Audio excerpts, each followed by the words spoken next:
നമസ്കാരം, ഞാൻ Vivek Mohan. Cricket tips and ട്രിക്സിന്റെ പുതിയൊരു വീഡിയോയിലേക്ക് എല്ലാവർക്കും സ്വാഗതം.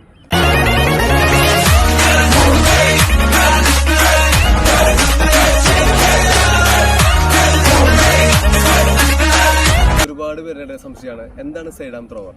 അപ്പോൾ നമ്മുടെ ക്രിക്കറ്റിന്റെ ഗെയിമിൽ സൈഡ് ആം ത്രോവർ അഡ്വാൻറ്റേജ് എന്താണ്, പർപ്പസ് എന്താണ്, അതിന്റെ ഇമ്പോർട്ടൻസ് എന്താണ്, ഇതിനെ പറ്റിയാണ് ഇന്നത്തെ നമ്മുടെ വീഡിയോ. ഓക്കെ, ക്രിക്കറ്റിൽ നമ്മൾ സൈഡ് ആം ത്രോവർ ഉപയോഗിക്കുന്നത് നമ്മൾ നോർമലി ഒരു ബോളർ ബോൾ ചെയ്യുമ്പോൾ മാക്സിമം ഒരു 150 അല്ലെങ്കിൽ 140 ഒരു റേഞ്ചിൽ നമുക്ക് ആവറേജ് ഒരു സ്പീഡിൽ എറിയാൻ പറ്റും. എന്നാൽ സൈഡ് ആം ത്രോവർ ഉപയോഗിച്ചാൽ നമുക്കൊരു 150+ സ്പീഡ് നമുക്ക് ജനറേറ്റ് ചെയ്യാൻ പറ്റും. ആ ഒരു എക്സ്ട്രാ സ്പീഡ് ജനറേറ്റ് ചെയ്യാനാണ് സൈഡ് ആം ത്രോവർ നമ്മൾ ക്രിക്കറ്റിൽ ഉപയോഗിക്കുന്നത്. അതുപോലെ തന്നെ സൈഡ് ആം ത്രോവർ ഉപയോഗിക്കുന്ന മറ്റൊരു ഗുണം എന്ന് പറഞ്ഞാൽ ഒരുപാട് എഫേർട്ട് എടുക്കാതെ തന്നെ കണ്ടിന്യൂസ് ആയി വിത്തൗട്ട് ഷോൾഡർ ഇഞ്ചുറി അല്ലെങ്കിൽ വിത്തൗട്ട് ഷോൾഡർ പെയിൻ നമുക്ക് ഒരുപാട് ബോളുകൾ കണ്ടിന്യൂസ് ആയിട്ട് ചെയ്യാൻ പറ്റും. നമ്മൾ സൈഡ് ആം ത്രോവറിനെ പറ്റി പറഞ്ഞു. ഇതിന്റെ മെയിൻ യൂസേജ് എന്ന് പറഞ്ഞാൽ ഒരു ബാറ്റ്സ്മാനാണ് മെയിൻ അഡ്വാൻറ്റേജ്. കാരണം നമ്മുടെ ബാറ്റ് സ്പീഡ് വർദ്ധിക്കാനാണ് നമ്മൾ സൈഡ് ആം ത്രോവർ ഉപയോഗിച്ച് നമ്മൾ ബോൾ ചെയ്ത് ബാറ്റ്സ്മാനെ കണ്ടിന്യൂസ് ആയിട്ട് ഫിറ്റ് ആക്കി കൊണ്ടിരിക്കുന്നത്.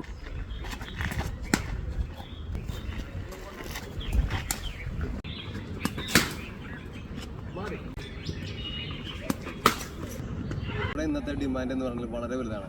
കാരണം ഒരു ബിഗിനറെ സംബന്ധിച്ച് ഒരു 40 to 50K പെർ മന്ത് നമുക്ക് ഏൺ ചെയ്യാൻ പറ്റും. എന്നാൽ ഒരു എക്സ്പേർട്ട് സൈഡ് ആം ത്രോവർ ആണെന്നുണ്ടെങ്കിൽ 1 lakh അല്ലെങ്കിൽ 2 lakh പെർ മന്ത് നമുക്ക് ഈസി ആയിട്ട് ഏൺ ചെയ്യാൻ പറ്റും.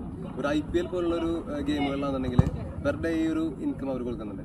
എക്സ്പേർട്ടായിട്ടുള്ളൊരു സൈഡ് ആം ത്രോവർക്ക് കൊടുക്കുന്ന സാലറി അല്ലെങ്കിൽ റെമ്യൂണറേഷനാണ് ഇത്. അതുപോലെ തന്നെ ഏറ്റവും ഇമ്പോർട്ടൻ്റ് ആയിട്ടുള്ള കാര്യം എന്ന് പറയുന്നത് ഇത് കൺട്രോൾ ചെയ്യാവുന്നതാണ്. കാരണം കാണുമ്പോൾ അത്ര സിമ്പിൾ ആണെന്നുണ്ടെങ്കിൽ ഇത് എറിയുന്ന അത്ര ഈസി ആയിട്ടുള്ള കാര്യമല്ല.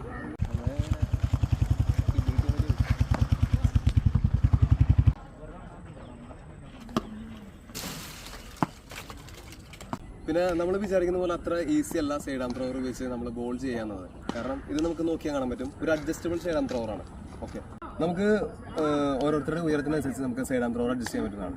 നോക്കിയോ, ഈ നോബ് അഴിച്ചു കഴിഞ്ഞാൽ ഇത്രയും ലെങ്ത് നമുക്ക് അഡ്ജസ്റ്റബിൾ ആയിട്ടുള്ള ലെങ്ത് കണ്ടാ, അഡ്ജസ്റ്റബിൾ ആയിട്ടുള്ള ലെങ്ത്താണ് സൈഡ് ആം ത്രോവർ. ഒരു ലെങ്ത്തിൽ നമ്മൾ അഡ്ജസ്റ്റ് ചെയ്യുന്ന നോബ് കണക്ട് ചെയ്യണം. അതുപോലെ സൈഡ് ആം ത്രോവറുടെ മൗത്ത് നോക്കി അറിയാൻ പറ്റും. മൗത്ത് ഇത് അഡ്ജസ്റ്റബിൾ ആണ് നമുക്ക് കണ്ടോ. ഈ ഒരു നോബ് നമ്മൾ ഇവിടുന്ന് റിലീസ് ചെയ്യണം. ശ്രദ്ധിച്ച് നോക്കിയാൽ പറ്റും കേട്ടോ. ഈ ഒരു നോബ് ഇത് മൗത്ത് അഡ്ജസ്റ്റബിൾ ആണ്. ഓക്കെ, അപ്പോൾ ഒരുപാട് പേർക്കുള്ള ഡൗട്ടാണ് സൈഡ് ആം ത്രോവർ ഉപയോഗിച്ച് എങ്ങനെ ബോൾ ചെയ്യാവുന്നത്. നമ്മൾ നോർമലി ഒരു ബോൾ ചെയ്യുന്ന പോലെ ആക്ഷനിൽ കംപ്ലീറ്റ് ചെയ്യേണ്ട ആവശ്യമില്ല സൈഡ് ആം ത്രോവർ ഉപയോഗിച്ച്. നിങ്ങൾ ശ്രദ്ധിച്ച് നോക്കിയാൽ അറിയാൻ പറ്റും.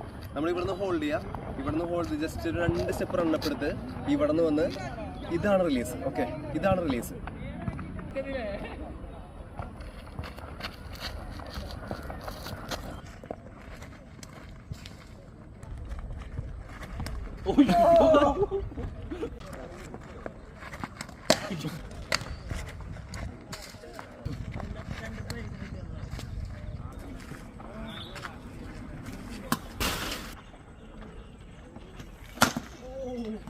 അപ്പോൾ ഇതുപോലുള്ള ക്രിക്കറ്റ് ട്യൂട്ടോറിയൽ വീഡിയോസിനായി എൻ്റെ അക്കൗണ്ട് ഒന്ന് ഫോളോ ചെയ്യുക, എൻ്റെ ചാനൽ സബ്സ്ക്രൈബ് ചെയ്യുക.